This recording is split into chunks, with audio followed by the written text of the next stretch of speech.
O mundo conhece o Walt Disney como um visionário, um mestre da animação e o criador de um império que moldou a infância de gerações. Mas o que poucos sabem é como foi a sua jornada. E antes de eu lhe contar essa história, eu lhe peço encarecidamente, deixe aquele like maroto e também verifique a sua inscrição se permanece com o sininho badalado. Assim, você ajuda o trabalho do baixinho a proliferar. E caso você esteja precisando de uma renda extra, no link que nós vamos deixar no comentário fixado, você tem acesso à inteligência artificial lucrativa. Através dela, você pode trabalhar no conforto da sua casa ou em qualquer outro lugar do mundo sem aquele chefe chato do seu lado. Mas não se esqueça, corre logo porque as vagas são limitadas. A jornada de Walt Disney. Tudo começou em 1901, quando nasceu em Chicago, Estados Unidos.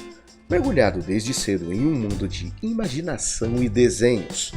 Curioso e destemido, Disney viu na arte a oportunidade de transcender limites. Ele acreditava que a imaginação podia ser transformada em realidade.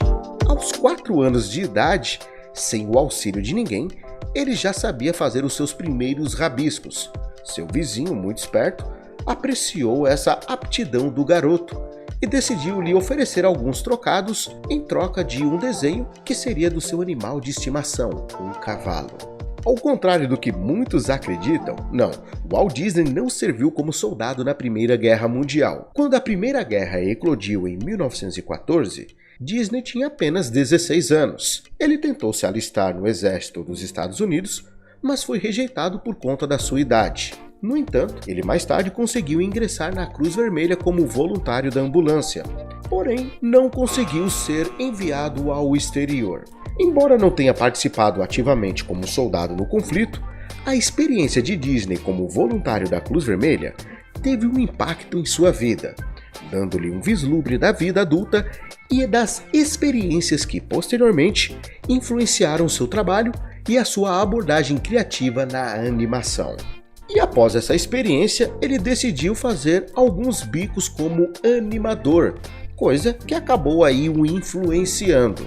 Seu primeiro estúdio foi inaugurado em Hollywood nos anos 20, sendo ali o ponto de partida para o início da animação como a conhecemos hoje. Disney enfrentou uma série de fracassos e desafios em sua carreira. Um dos momentos mais difíceis foi quando ele perdeu os direitos autorais de Oswald, o Coelho Sortudo, um personagem que ele e sua equipe haviam criado. Isso porque a distribuidora com a qual ele trabalhava à época detinha os direitos do personagem. Essa perda foi um golpe significativo para a Disney, porque Oswald era um dos personagens mais populares à época. Além de perder os direitos sobre ele, Disney também teve um outro problema. Perdeu muitos dos seus animadores chaves que foram contratados pela distribuidora. E para quem está curioso para saber quem é essa distribuidora, é uma tal de Universal Studios. Porém, mesmo diante deste revés, Disney não se deixou abater. Ele decidiu transformar essa situação desafiadora em uma oportunidade. Foi durante uma longa viagem de trem que ele começou a esboçar o que seria um ícone mundial, Mickey Mouse. Esse foi o ponto de partida para um dos maiores renascimentos criativos da história da animação. Disney com sua equipe desenvolveram o conceito de Mickey Mouse em pouco tempo, onde ele se tornou um fenômeno. O otimismo e a resiliência de Disney em transformar a adversidade em uma chance de reinventar-se foram fundamentais para o seu sucesso futuro. Esse espírito empreendedor e essa capacidade de se levantar após um fracasso são aspectos essenciais para a sua história inspiradora. E apesar de tudo, além das conquistas no mundo do entretenimento, Disney era um sonhador. Ele acreditava na inovação e no progresso. Seu desejo de explorar novas tecnologias o levou a produzir o primeiro longa-metragem animado, Branca de Neve e os 7 Anões, em 1937. Só que isso levou um bom tempo e não foi assim algo tão fácil.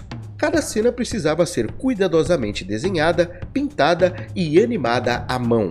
Muitos do mundo do entretenimento eram céticos quanto ao sucesso de um longa-metragem animado. Hollywood duvidava que as pessoas fossem, por exemplo, assistir um desenho tão longo nos cinemas. Mas apesar de todos esses desafios, o Walt Disney persistiu.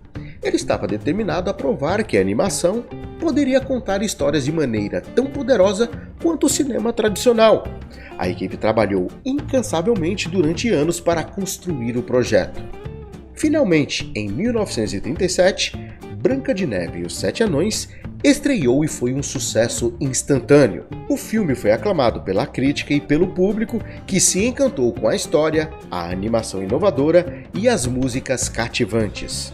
O sucesso de Branca de Neve não apenas estabeleceu Disney como líder na indústria da animação, mas também abriu portas para a nova era de filmes animados. O Walt Disney superou as dúvidas e os desafios, deixando um legado de inovação e coragem na indústria cinematográfica. E mesmo assim, depois de tudo que eu já contei a vocês, durante a Segunda Guerra Mundial, o Walt Disney e o seu estúdio desempenharam um papel significativo no esforço de guerra dos Estados Unidos. Logo após o ataque de Pearl Harbor em dezembro de 1941, os estúdios Disney foram transformados em um centro de produção para apoiar o esforço de guerra, onde algumas das principais contribuições de Disney e sua equipe incluíram uma série de filmes e propagandas para levantar a moral das tropas e apoiar as causas aliadas, o treinamento militar, que além da produção de filmes, Disney também trabalhou em parceria com as Forças Armadas dos Estados Unidos.